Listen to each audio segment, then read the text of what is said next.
Power distribution board. Power distribution board అంటే ఇది.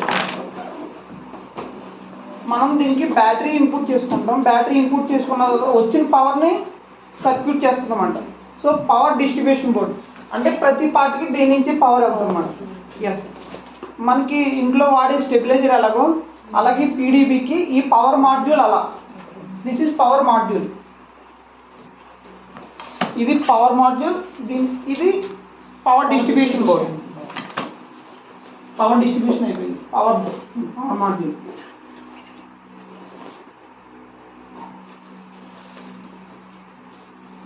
తర్వాత మెయిన్ పార్ట్ ఏంటంటే ఫ్లైట్ కంట్రోలర్. ఇదే brain of the drone. So మనం ఇచ్చిన ఇన్పుట్స్ ఉంటాయి కదా, అంటే ఈ ఆర్సీలో స్టిక్స్, థ్రాటిల్ ఆఫ్ థ్రాటిల్లో ఇవన్నీ ఇస్తున్నాం కదా, అక్కడ ఎలా సర్కిల్ చేశారు ఇవన్నీ కూడా, అది దీన్నే రిసీవర్ అంటారన్నమాట. సో ఇది తీసుకుంటుంది. సో ఇది ట్రాన్స్మిట్ చేసే సిగ్నల్స్ని, అంటే రేడియో వేవ్ సిగ్నల్స్ని ఇది ఎలక్ట్రికల్ వేవ్ సిగ్నల్స్కి కన్వర్ట్ చేసి ఈ సిగ్నల్ని ఈ ఫ్లైట్ కంట్రోలర్కి ఇస్తుంది అన్నమాట.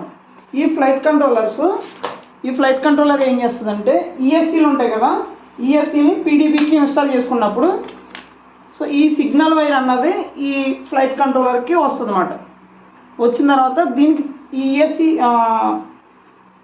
ఈ రిసీవర్ ఉంది కదా, ఈ రిసీవర్ ఫ్లైట్ కంట్రోలర్కి చెప్తుంది. ఫ్లైట్ కంట్రోలర్కి వెళ్ళి ఈఎస్సీకి చెప్తుంది అన్నమాట. ఈఎస్సీ వెళ్ళి మోటార్స్కి వెళ్తాయి వైర్స్.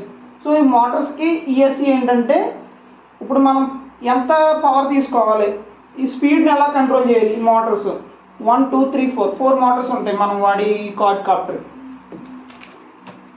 ఈ కంట్రోల్ చేస్తుంది అన్నమాట ESC, electronic speed controller.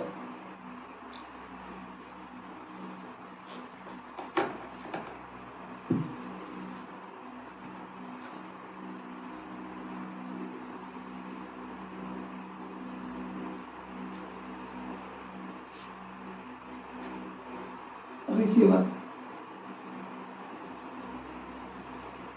Transmitter. This is the transmitter.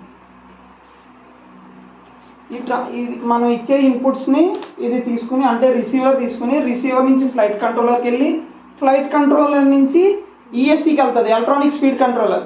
ఈ ఎలక్ట్రానిక్ స్పీడ్ కంట్రోలర్కి నుంచి మళ్ళీ మోటార్స్కి వెళ్తుంది అన్నమాట. సో మోటార్స్ ఏ మోటార్ ఎట్లా తిరగాలి, మనం ఇన్పుట్ యా ఇచ్చాం, యా రైట్ ఇస్తే సో 1 3 అంటే ఇప్పుడు క్వాడ్ కాప్టర్ అంటే చూడండి 1 2 3 4 ఇదొక మోటార్, ఇదొక మోటార్, ఇదొక మోటార్, ఇదొక మోటార్. ఈ 1 3 1 2 ఉన్నాయి కదా. సో 1 2 మోటార్స్ ఏంటంటే ఈ క్వాడ్ కాప్టర్లో 4 మోటార్స్ ఉంటాయండి, ఏమీ లేదు. 2 ఏమో క్లాక్ వైజ్ తిరుగుతాయి, 2 ఏమో యాంటీ క్లాక్ వైజ్ తిరుగుతాయి మోటార్స్. అలా తిరుగుతూనే థ్రస్ట్ అన్నది రిలీజ్ అవుతుంది, అప్పుడే పైకి లేస్తుంది. మనం పిచ్ ఫార్వర్డ్ ఇచ్చాం, అప్పుడు ఏంటంటే 2 4 మోటార్స్ ఉన్నాయి కదా, ఇది నోస్ అంటే రైట్. డ్రోన్ కన్నది రెండు రైట్, 2 మొక్కలు ఉంటాయి, ఒకటి 2 ఫేసెస్ అంటే ఒకటి ఫేస్ ఒకటి టైల్. ఫేస్ అన్నది అంటే నోస్, మనం డ్రోన్లో నోస్ అంటాం అన్నమాట. ఆ నోస్ అన్నది మనకి స్ట్రైట్గా ఉండాలన్నమాట. స్ట్రైట్గా ఉంటే అప్పుడు పిచ్ ఫార్వర్డ్ ఇచ్చినప్పుడు సో వెనకాల 2 4 మోటార్స్ ఉన్నాయి కదా, ఇవి తిరుగుతాయి అన్నమాట. టైల్లో ఉన్న 2 మోటార్స్ తిరిగినప్పుడు పిచ్ ఫార్వర్డ్ అవుతుంది. అప్పుడు ఈ 1 3 మోటార్స్ అన్నది స్లోగా తిరుగుతాయి, 3 4 2 4 ఉన్న మోటార్స్ ఫాస్ట్గా తిరుగుతాయి. అప్పుడే పిచ్ ఫార్వర్డ్ అవుతుంది. పిచ్ ఫార్వర్డ్ చూసారు కదా మీ దాంట్లో. పిచ్ ఫార్వర్డ్ ఇచ్చినప్పుడు ఈ నోస్ బాగా ఉన్నది కిందకు ఉంటుంది, టైల్ బాగా ఉన్నది పైకి ఉంటుంది అన్నమాట. చూసారు కదా. అప్పుడు యా ఇచ్చుకున్నప్పుడు, యా రైట్ ఇచ్చుకున్నప్పుడు ఈ 2 మోటార్స్ తిరుగుతాయి, 2 మోటార్స్ అన్నది స్లోగా తిరుగుతాయి అన్నమాట. అట్లా ఒక్కొక్క కంట్రోలర్కి ఒక్కొక్క ఇన్పుట్ ఉంటుంది అన్నమాట. రిసీవర్ అయిపోయింది, ట్రాన్స్మిటర్ అయిపోయింది, ఫ్లైట్ కంట్రోలర్.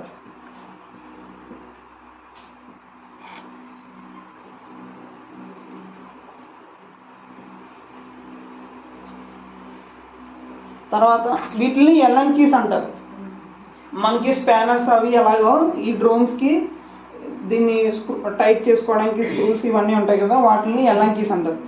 దీంట్లో ఇది 2 mm, అలా 2.5 mm, 3 mm, 4 mm, 5 mm అలా ఎల్ఎన్కీస్ ఉంటాయి. ప్రతి మనం డ్రోన్ పైలట్ ఎక్కడికన్నా మనం అగ్రికల్చర్ పైలట్ అనుకోండి, సో ఇవన్నీ కూడా క్యారీ చేసుకుంటూ ఉంటారు డ్రోన్ పైలట్ అన్నమాట ఇప్పుడు కూడా.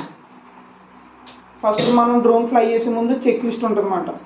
ప్రొపెల్లర్స్ కరెక్ట్గా ఉన్నాయా లేవా, బ్యాటరీ ఇన్పుట్ సరిగ్గా ఇచ్చామా లేదా, అలాగే ప్రొపెల్లర్స్ ఏమన్నా ఎడ్జెస్ టిప్స్ ఎడ్జెస్ ఏమన్నా బ్రేక్ అయినాయా లేవో అన్నీ చూసుకుంటూ ఉన్నాను. ఆ చెక్ లిస్ట్ ఇవన్నీ కూడా మీకు ఫీల్డ్లో చెప్తారు ఎలా చేయాలి. రిసీవర్ ఫ్లైట్ కంట్రోలర్ అయిపోయింది. తర్వాత మోటార్స్ తర్వాత జిపిఎస్ అంటే మనం నావిగేషన్ అన్నమాట. అంటే డ్రోన్ మనం ఇచ్చిన ఇన్పుట్ని ఇది ఫ్లైట్ కంట్రోలర్ నుంచి దీనికి వెళ్తుంది సిగ్నల్. సో అది ఈస్ట్ ఉన్నదా వెస్ట్ ఉన్నదా అన్నది దానికి ఎలా తెలియాలంటే ఈ జిపిఎస్ అన్నది దానికి యూజ్ అవుతుంది అన్నమాట డ్రోన్కి. సాల్డరింగ్ రాడ్ అంటే